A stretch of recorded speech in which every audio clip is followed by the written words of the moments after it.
بسم اللہ الرحمن الرحیم۔ السلام علیکم دوستو آج کی ویڈیو میں آپ لوگوں کے کچھ اہم سوالات کے جواب دوں گا جو کہ اکثر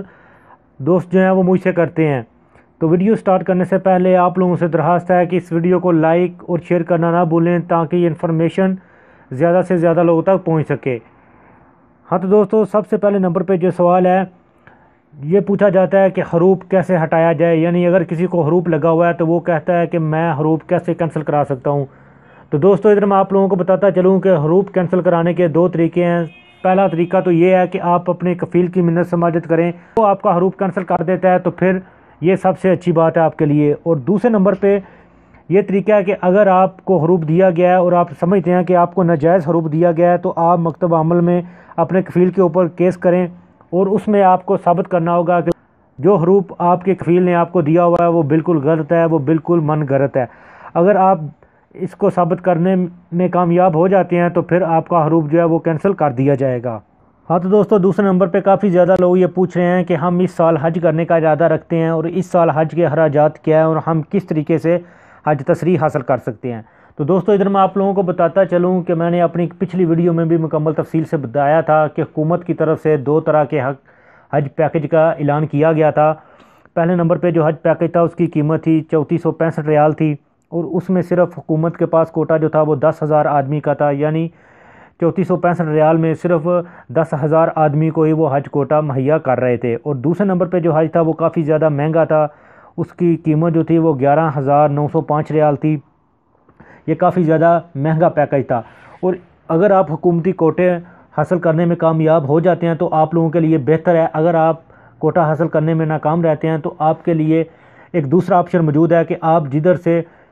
عمرے کی ٹکٹ لے کے عمرے کے لیے جاتے ہیں انہی مکاتب سے آپ حج تصریح حاصل کر سکتے ہیں اور ادھر کم سے کم جو آپ کو حج تصریح ملے گی وہ 4,4500 سے اوپر ہی ملے گی۔ تو اس کی جو مکمل تفصیل ہے وہ میں ایک ویڈیو میں آپ لوگوں کو بتا دوں گا، ان سے بات کر کے ان سے مکمل تفصیلات حاصل کر کے کہ کس کیٹیگری کے حج کی تصریح جو ہے وہ کتنی قیمت کی ملے گی۔ ہاں تو تیسرے نمبر پہ ایک دوست نے یہ سوال پوچھا ہے کہ میرا اقامہ جو ہے وہ 4 سال سے نہیں بنا اور کفیل کے ساتھ کام کر رہا ہوں اور حروف بھی نہیں ہے اور میں اپنے ملک واپس جانا چاہتا ہوں اور کیسے جا سکتا ہوں۔ یہ کافی بری خبر ہے میرے لیے کیونکہ ایک آدمی ہے بیچارہ 4 سال سے پھنسا ہوا ہے سعودی عرب میں اور اقامہ بھی نہیں ہے اور وہ اپنے ملک بھی نہیں جا سکتا۔ تو بھائی اگر آپ یہ ویڈیو دیکھ رہے ہیں اور اگر آپ میری بات سن رہے ہیں تو آپ کے پاس دو طریقے ہیں، آپ اپنے ملک دو طریقوں سے جا سکتے ہیں۔ سب سے پہلے نمبر پہ طریقہ یہ ہے کہ آپ اپنے کفیل کی منت سماجت کر کے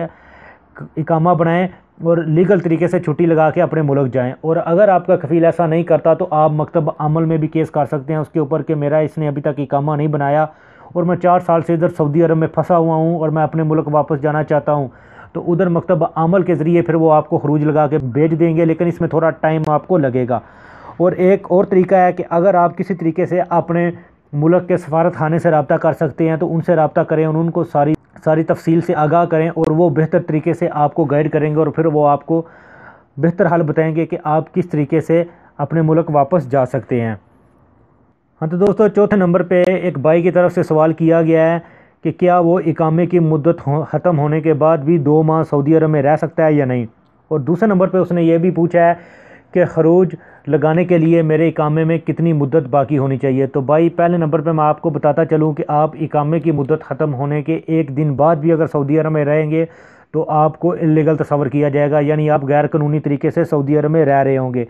اور دوسرے نمبر پہ میں آپ کو بتاتا چلوں کہ آپ نے یہ بھی پوچھا ہے کہ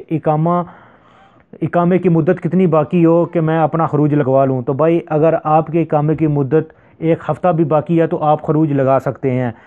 اور خروج لگانے کے بعد آپ 2 مہینے سعودی عرب میں رہ سکتے ہیں۔ آپ کو ادھر اچھے طریقے سے سمجھ نہیں آئی، آپ نے ادھر یہ پوچھ لیا ہے کہ اقامے کی مدت ختم ہونے کے بعد کیا میں 2 مہینے رہ سکتا ہوں۔ تو اقامے کی مدت ختم ہونے کے بعد آپ 1 دن بھی سعودی عرب میں اگر رہیں گے تو آپ غیر قانونی طریقے سے رہ رہے ہوں گے، اور اگر آپ خروج لگا لیتے ہیں تو آپ خروج لگانے کے بعد 2 مہینے تک سعودی عرب میں رہ سکیں گے۔ تو دوستو یہ تھی آج کی ویڈیو، امید ہے آپ لوگوں کو پسند آئی ہوگی۔ ویڈیو کو لائک اور اپنے دوستوں کے ساتھ شیئر کرنا نہ بھولیں تاکہ انفارمیشن زیادہ سے زیادہ لوگوں تک پہنچ سکے۔ تو ملتے ہیں کسی نیو ویڈیو میں نیو انفارمیشن کے ساتھ، تب تک مجھے دیجیے اجازت، اللہ حافظ۔